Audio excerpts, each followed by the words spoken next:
আদিতে শুরুতে কিন্তু সব আকাশ, বাতাস, জমিন, চন্দ্র, সূর্য, নক্ষত্র, গ্রহ, নীহারিকা পুঞ্জ, গ্যালাক্সি, ব্ল্যাক হোল সবকিছু মিলেমিশে একসাথে ছিল। এটার ঘনত্ব ছিল খুব বেশি। মহাবিশ্বের সবকিছু ছিল একটা বিন্দু। এটাকে বিজ্ঞানীরা নাম দিয়েছে দ্য সিঙ্গুলারিটি, মহা একত্ব। এরপর একটা প্রচন্ড বিস্ফোরণের মধ্য দিয়ে মহাবিশ্ব সৃষ্টি হয়েছে। এটার ওরা নাম দিয়েছে বিগ ব্যাং থিওরি। কি নাম? স্টিফেন হকিং সবচেয়ে বড় পদার্থবিজ্ঞানী ছিল। সে একটা বই লিখেছে, the brief history of time, a brief history of time from big bang two black hole. সেখানে সে প্রমাণ করেছে কোরআনের এই আয়াত, কানা তারাতকান, মহাবিশ্বের সবকিছু একটা বিন্দু ছিল। চাঁদ, সূর্য, গ্রহ, তারা সব কি ছিল? কথা বলেন, সবাই বলেন। একটা মাত্র বিন্দু ছিল। আল্লাহ বলেন, don't the disbeliever observe that the heavens and earth were joint together, then I separated with a gigantic sound explosion. সব একসাথে ছিল, চাঁদ, তারা, আকাশ, নদী, নালা সব একসাথে। তারপরে একটা বিকট বিস্ফোরণের মধ্য দিয়ে পৃথিবী হয়েছে, এ চাঁদ হয়েছে, সূর্য হয়েছে, মহাবিশ্বের সবকিছু এ মহাবিস্ফোরণের মধ্য দিয়ে হয়েছে। চিৎকার করে পড়েন আল্লাহু আকবার। এই যে ছোট্ট পৃথিবীতে আমরা বসে আছি, পৃথিবীর চেয়ে সূর্য 13 লক্ষ গুণ বড়। চিল্লায় পড়েন আল্লাহু আকবার। তার মানে কি সূর্যই সবচেয়ে বড়? না, সূর্যের চেয়ে অনেক বড় বড় তারা আছে। ব্যাটেলজিউস নামে একটা তারা আছে মহাকাশে, যেটা যে সূর্য পৃথিবীর চেয়ে 13 লক্ষ গুণ বড়। এই ব্যাটেলজিউস তারা সূর্যের চেয়ে 33 কোটি গুণ বড়। এই ব্যাটেলজিউস তারাটাই কি সবচেয়ে বড়? না, এর চেয়েও কত বড় তারা যা আছে কোনো হিসাব নাই। এরকম বিশাল বিশাল তারা ঘুরতে ঘুরতে মাওয়াকিউন নুজুম, ব্ল্যাক হোল নামে একটা রেঞ্জ আছে। এই রেঞ্জের মধ্যে যদি ঢুকে যায়, ছোট্ট বাচ্চার মুখে চকলেট দিলে বাচ্চা যেমনি চকলেট চুষে খেয়ে ফেলে, এই বিশাল বিশাল তারাগুলো ব্ল্যাক হোলের মধ্যে ঢুকলে এক মুহূর্তের মধ্যে নিঃশেষ হয়ে যায়। চিল্লায় পড়েন আল্লাহু আকবার। এজন্য আল্লাহ বললেন, ফালা উকসিমু বিমাওয়াকিউন নুজুম, এই তারকা নিঃশেষ হওয়ার যে জায়গাটা, এই জায়গার কসম আমি কোরআনের মধ্যে খেলাম। এই ব্ল্যাক হোলের রেঞ্জের ভেতরে তারা আসলে মুহূর্তের মধ্যে নিঃশেষ বানিয়ে দেয় কে? একটা তারার চেয়ে আরেকটা তারা বড়। এরকম হাজার কোটি তারা মিলে আমাদের গ্যালাক্সি। এই গ্যালাক্সির নাম হচ্ছে মিল্কি ওয়ে। কি নাম? আমাদের গ্যালাক্সির নাম কি? সবাই বলেন তো।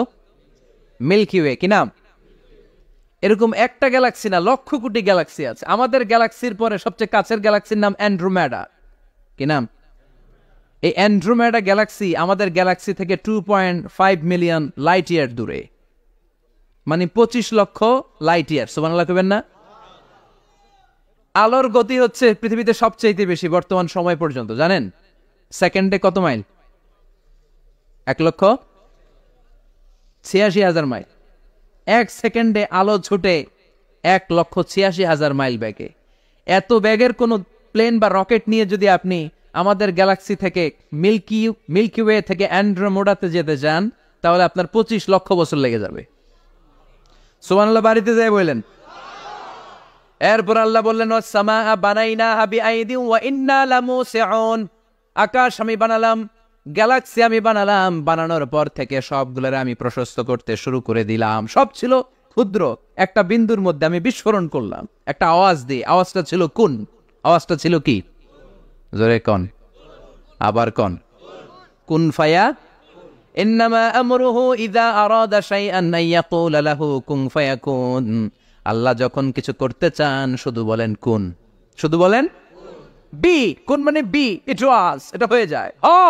বলতে দেরি। এই মহাবিস্ফোরণের নেপথ্যে যে শব্দটা ছিল সেটা ছিল কুন। সেটা ছিল কি?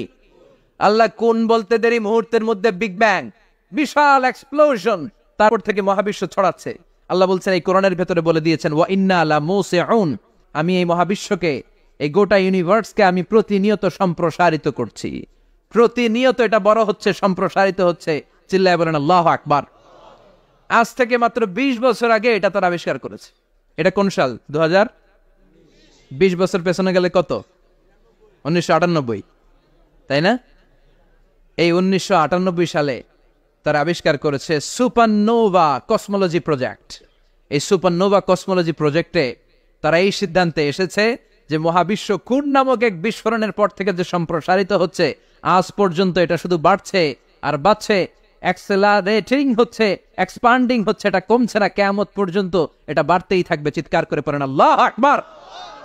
এজন্য আল্লাহ বললেন ইয়াসিন ওয়াল কোরআনিল হাকিম, বিজ্ঞানময় প্রজ্ঞাময় কোরআনের শপথ। এই কোরআনের ভেতরে আমি কসমোলজির কথা বলেছি, অ্যাস্ট্রোলজির কথা বলেছি, জিওলজির কথা বলেছি, ফিজিক্সের কথাও বলেছি। সুবহানাল্লাহ।